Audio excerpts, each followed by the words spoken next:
بسم اللہ الرحمن الرحیم۔ شروع اللہ کے نام سے جو بڑا مہربان نہایت رحم کرنے والا ہے۔ ناظرین کرام ذرا تصور کیجئے، آپ کسی لمبے سفر پر ہیں، گاڑی تیزی سے اپنی منزل کی طرف بڑھ رہی ہے، یا آپ ٹرین، بس یا فلائٹ میں موجود ہیں۔ اچانک نماز کا وقت ہو جاتا ہے۔ اب دل میں کئی سوال ایک ساتھ پیدا ہوتے ہیں۔ کیا میں قصر نماز پڑھوں یا پوری؟ کیا ظہر اور عصر کو ایک ساتھ پڑھ سکتا ہوں؟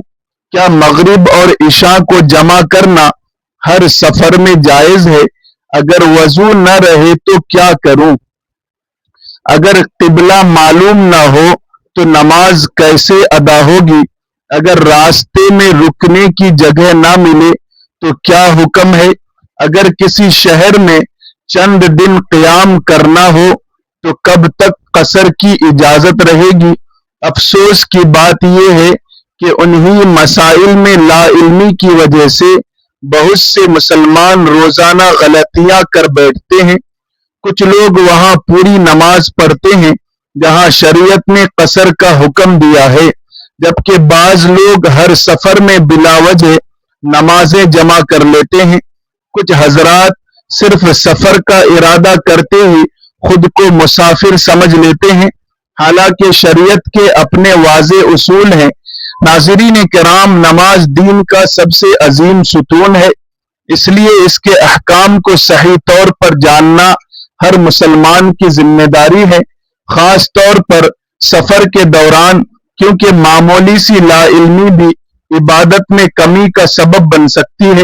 آج کی اس تفصیلی اور نہایت اہم ویڈیو میں ہم سفر میں نماز کے تمام بنیادی اور ضروری مسائل انتہائی آسان، مدلل اور عام فہم انداز میں سمجھیں گے۔ ہم جانیں گے کہ شرعی مسافر کسے کہتے ہیں، قصر کن نمازوں میں ہوتی ہے، جمع کن حالات میں جائز ہوتی ہے، کتنے دن تک قصر کی جا سکتی ہے، مقیم امام کے پیچھے نماز پڑھنے کا کیا حکم ہے، سفر میں سنتوں اور وتر کا کیا مسئلہ ہے، اور گاڑی، ٹرین یا ہوائی جہاز میں نماز ادا کرنے کا صحیح طریقہ کیا ہے۔ اس کے ساتھ ساتھ آخر میں ہم ان عام غلطیوں کی بھی نشاندہی کریں گے جو اکثر مسلمان انجانے میں کرتے ہیں، تاکہ آپ خود بھی ان سے بچ سکیں اور دوسروں تک بھی صحیح علم پہنچا سکیں۔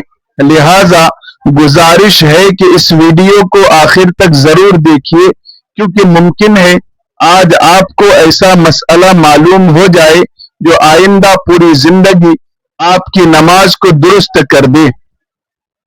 ناظرین کرام، جیسا کہ ہم نے آغاز میں عرض کیا کہ سفر میں نماز کے احکام کو صحیح طور پر سمجھنا ہر مسلمان کے لیے بے حد ضروری ہے۔ اب سب سے پہلے یہ جان لیتے ہیں کہ شریعت کی نظر میں آخر مسافر کسے کہا جاتا ہے، کیونکہ یہی وہ بنیادی مسئلہ ہے جس پر قصر اور دیگر احکام کا دار و مدار ہے۔ بہت سے لوگ یہ سمجھتے ہیں کہ جیسے ہی انسان گھر سے نکلے یا شہر سے باہر چلا جائے وہ فوراً شرعی مسافر بن جاتا ہے، حالانکہ ایسا بالکل نہیں ہے۔ اسلام نے اس کے لیے واضح اصول بیان فرمائے ہیں۔ فقہائے کرام نے قرآن و سنت کی روشنی میں لکھا ہے کہ جب کوئی شخص اپنی آبادی سے اتنی مسافت کے سفر کا ارادہ کرے جو شرعاً سفر شمار ہوتی ہے، یعنی تقریباً 78 کلومیٹر یا اس کے قریب، اور پھر حقیقتاً اپنی بستی یا شہر کی حدود سے نکل جائے، تب اس پر مسافر کے احکام نافذ ہوتے ہیں۔ صرف سفر کا ارادہ کر لینا کافی نہیں، بلکہ آبادی کی حدود سے نکلنا بھی ضروری ہے۔ مثال کے طور پر اگر کوئی شخص گھر میں سامان باندھ کر بیٹھا ہے، ٹکٹ بھی خرید چکا ہے اور چند ہی لمحوں بعد روانہ ہونے والا ہے، لیکن ابھی شہر کی حدود سے باہر نہیں نکلا اور اسی دوران نماز کا وقت ہو جائے تو وہ ابھی مقیم ہی شمار ہوگا اور پوری نماز ادا کرے گا۔ اسی طرح اگر کوئی شخص روزانہ اپنے کاروبار، ملازمت یا کسی معمول کے کام کے لیے چند کلومیٹر کا سفر کرتا ہے تو وہ شرعی مسافر نہیں بنتا، اس لیے اس پر قصر کے احکام لاگو نہیں ہوتے۔ یاد رکھیے، شریعت نے سفر کے احکام آسانی کے لیے عطا فرمائے ہیں، لیکن ان آسانیوں سے صحیح فائدہ اسی وقت حاصل ہوگا جب ہم ان کی حدود اور شرائط کو اچھی طرح سمجھیں گے۔ اسی لیے ہر مسلمان کو چاہیے کہ وہ سفر پر روانہ ہونے سے پہلے یہ جان لے کہ آیا وہ واقعی شرعی مسافر بن رہا ہے یا نہیں، تاکہ نہ اللہ تعالیٰ کی دی ہوئی رخصت چھوڑے اور نہ لا علمی کی وجہ سے عبادت میں کوئی غلطی کرے۔ اب جب ہمیں یہ معلوم ہو گیا کہ مسافر کسے کہتے ہیں تو اگلے حصے میں ہم اس نہایت اہم مسئلے کو تفصیل سے سمجھیں گے کہ سفر میں قصر نماز کیا ہوتی ہے، کن نمازوں میں قصر کی جاتی ہے، کن نمازوں میں نہیں کی جاتی، اور اس سلسلے میں وہ عام غلطیاں کون سی ہیں جن سے ہر مسلمان کو بچنا چاہیے۔ ناظرین کرام، اب جب کہ ہمیں یہ معلوم ہو چکا کہ شرعی مسافر کسے کہتے ہیں، تو آئیے اب اس اہم مسئلے کو سمجھتے ہیں جس کے بارے میں سب سے زیادہ سوالات کیے جاتے ہیں، اور وہ ہے قصر نماز۔ یاد رکھیے، قصر اللہ تعالی کی طرف سے اپنے بندوں کے لیے ایک عظیم رحمت، آسانی اور رخصت ہے۔ اس کا مطلب نماز کو کم اہم سمجھنا نہیں، بلکہ سفر کی مشقت کو سامنے رکھتے ہوئے عبادت کو آسان بنانا ہے۔ قصر کا حکم صرف ان فرض نمازوں میں ہے جو اصل میں 4 رکعت ہیں، یعنی ظہر، عصر اور عشاء۔ اگر کوئی شخص شرعی مسافر ہے تو وہ ان تینوں نمازوں کے 4 فرض کی جگہ صرف 2 فرض ادا کرے گا۔ البتہ فجر کی نماز پہلے بھی 2 رکعت فرض ہے، اس لیے اس میں کوئی کمی نہیں ہوگی، اور مغرب کی نماز 3 رکعت ہی رہے گی، اس میں بھی قصر نہیں کی جائے گی۔ افسوس کی بات یہ ہے کہ بعض لوگ لا علمی میں مغرب کی نماز بھی 2 رکعت پڑھنے کی کوشش کرتے ہیں، یا فجر کے بارے میں غلط فہمی کا شکار ہو جاتے ہیں، حالانکہ یہ درست نہیں۔ اسی طرح ایک اور اہم بات اچھی طرح ذہن میں رکھ لیجئے کہ قصر اور جمع 2 الگ الگ مسائل ہیں۔ بہت سے لوگ یہ سمجھتے ہیں کہ جہاں قصر ہوگی وہاں لازماً نماز جمع بھی کی جائیں گی، جبکہ حقیقت یہ ہے کہ قصر کا تعلق رکعتوں کی تعداد سے ہے اور جمع کا تعلق 2 نمازوں کو ایک وقت میں ادا کرنے سے ہے۔ اس لیے دونوں کے احکام الگ ہیں اور انہیں آپس میں خلط ملط نہیں کرنا چاہیے۔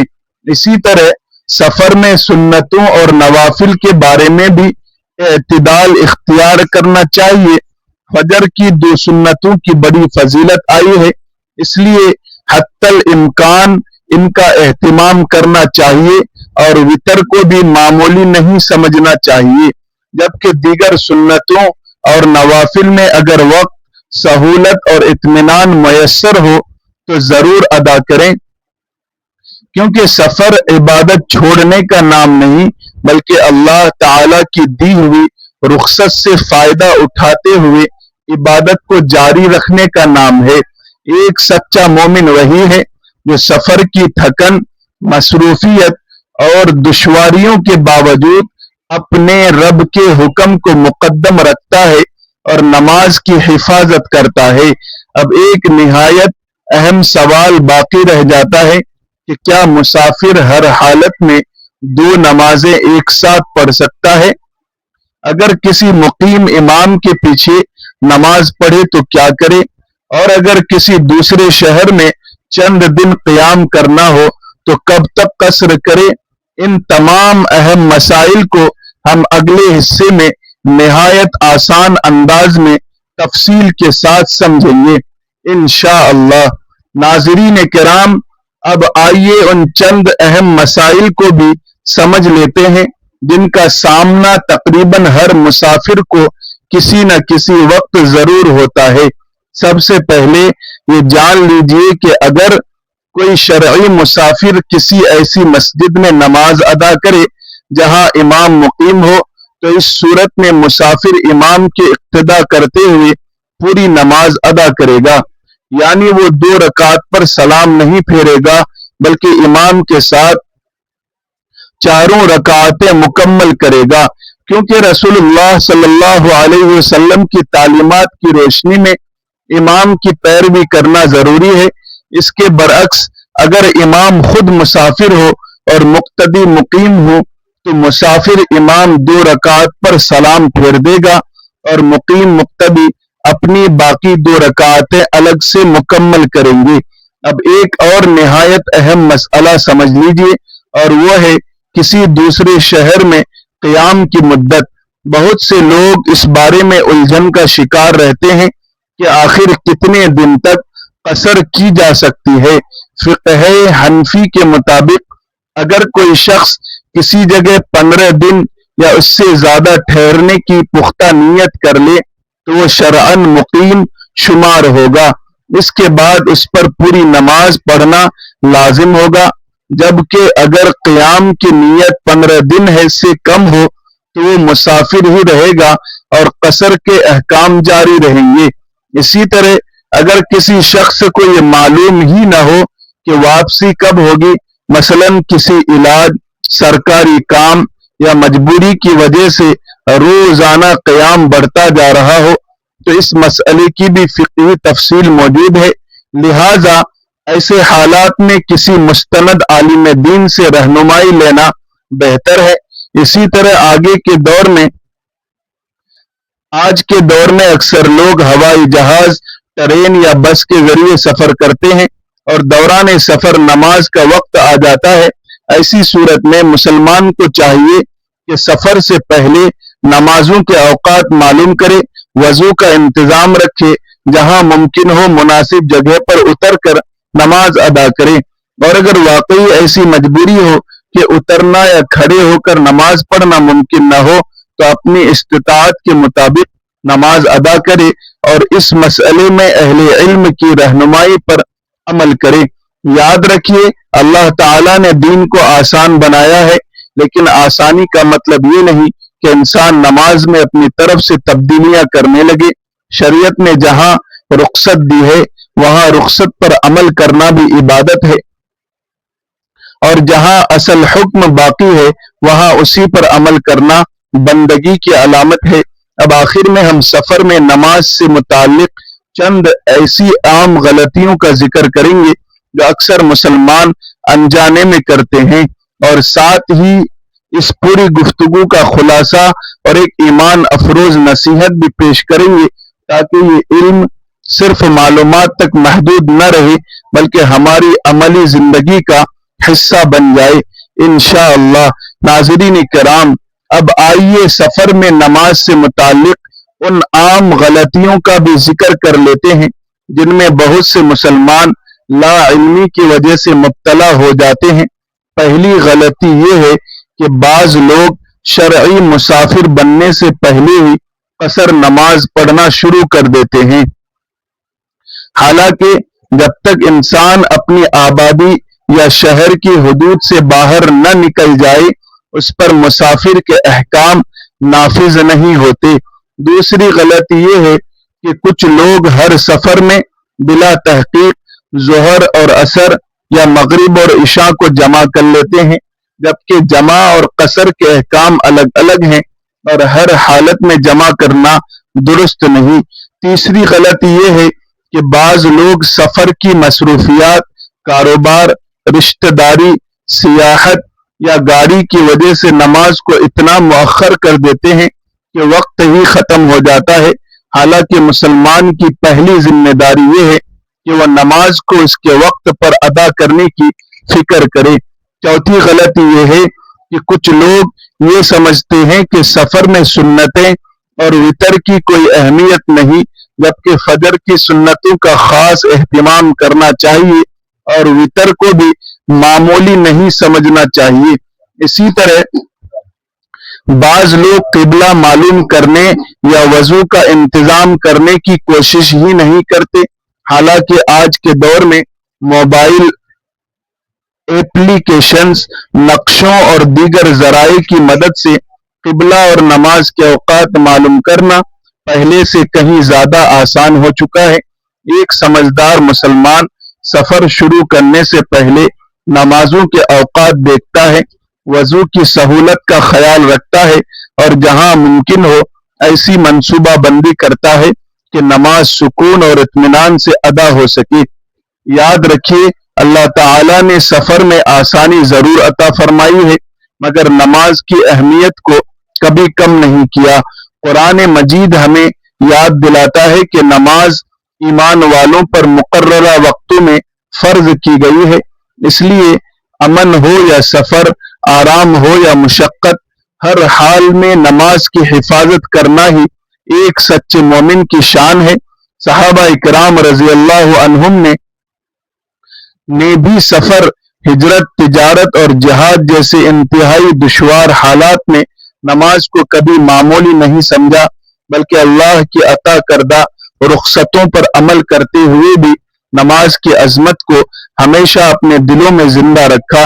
اس لیے ہمیں بھی چاہیے کہ ہم نماز کے مسائل صحیح علم کے ساتھ سیکھیں، اپنی عبادت کو سنت کے مطابق ادا کریں اور اپنے اہل خانہ اور بچوں کو بھی یہ ضروری احکام سکھائیں تاکہ ہماری نماز بھی درست ہو اور ہماری آنے والی نسلیں بھی دین کے صحیح علم پر عمل کرنے والی بنیں۔ اب آخر میں ہم اس پوری گفتگو کا جامع خلاصہ ایک ایمان افروز نصیحت، دعا اور آپ سب کے لیے ایک اہم پیغام پیش کریں گے جو اس ویڈیو کو مکمل اور یادگار بنا دے گا انشاءاللہ۔ ناظرین کرام، آج کی اس پوری گفتگو کا خلاصہ یہی ہے کہ سفر انسان کی زندگی کا ایک معمول ہے، لیکن نماز ایک مومن کی زندگی کی اصل پہچان ہے۔ منزلیں بدلتی رہتی ہیں، راستے بدلتے رہتے ہیں، حالات بدلتے رہتے ہیں، مگر ایک چیز کبھی نہیں بدلنی چاہیے اور وہ ہے اپنے رب سے تعلق۔ یاد رکھیے، دنیا کا ہر سفر ایک نہ ایک دن ختم ہو جائے گا، لیکن آخرت کا سفر ہمیشہ کے لیے ہماری کامیابی یا ناکامی کا فیصلہ کرے گا، اور اس سفر کا سب سے قیمتی زاد راہ نماز ہے۔ اس لیے جب بھی سفر پر نکلیں تو صرف سامان، ٹکٹ اور ضروری چیزوں کی فکر نہ کریں، بلکہ نماز کے اوقات، وضو، قبلے اور شریعت کے احکام کی بھی فکر کریں۔ اللہ تعالیٰ نے جہاں آسانی دی ہے وہاں اس آسانی کو شکر کے ساتھ قبول کریں، اور جہاں اصل حکم باقی ہے وہاں پوری ذمہ داری کے ساتھ اس پر عمل کریں۔ یہی ایک سچے مسلمان کی شان اور اللہ اور رسول صلی اللہ علیہ وسلم کی اطاعت کی علامت ہے۔ اگر آج کی اس ویڈیو سے آپ کو ایک بھی مسئلہ صحیح طور پر سمجھ میں آیا ہو، یا آپ کو محسوس ہو کہ یہ معلومات کسی دوسرے مسلمان کی نماز درست کرنے کا سبب بن سکتی ہے، تو اس نیکی میں ضرور شریک ہوں۔ ویڈیو کو لائک کیجیے تاکہ زیادہ سے زیادہ لوگوں تک پہنچ سکے۔ اسے اپنے گھر والوں، دوستوں، رشتہ داروں اور ہر اس شخص کے ساتھ ضرور شیئر کیجیے جو سفر کرتا ہے، کیونکہ ہو سکتا ہے آپ کے ایک شیئر کی وجہ سے کسی کی نماز درست ہو جائے اور اس کا اجر آپ کے نامہ اعمال میں بھی لکھ دیا جائے۔ اگر آپ ہمارے چینل پر نئے ہیں تو ابھی سبسکرائب کر لیجئے اور بیل آئیکن کو بھی ضرور دبا دیجئے تاکہ قرآن و سنت کی روشنی میں ایسے مستند، اصلاحی اور ایمان افروز موضوعات پر آنے والی ہر نئی ویڈیو آپ تک بر وقت پہنچتی رہے۔ آخر میں اللہ تعالیٰ سے دعا ہے کہ وہ ہمیں دین کا صحیح علم حاصل کرنے، اس پر اخلاص کے ساتھ عمل کرنے، سفر و حجر میں ہر حال میں نمازوں کی حفاظت کرنے اور اپنی رضا کے مطابق زندگی گزارنے کی توفیق عطا فرمائے۔ ہماری تمام جائز سفروں کو خیر و عافیت والا بنائے اور دنیا و آخرت میں کامیابی نصیب فرمائے۔ آمین یا رب العالمین۔ جزاکم اللہ خیرا کثیرا. والسلام علیکم ورحمۃ اللہ وبرکاتہ.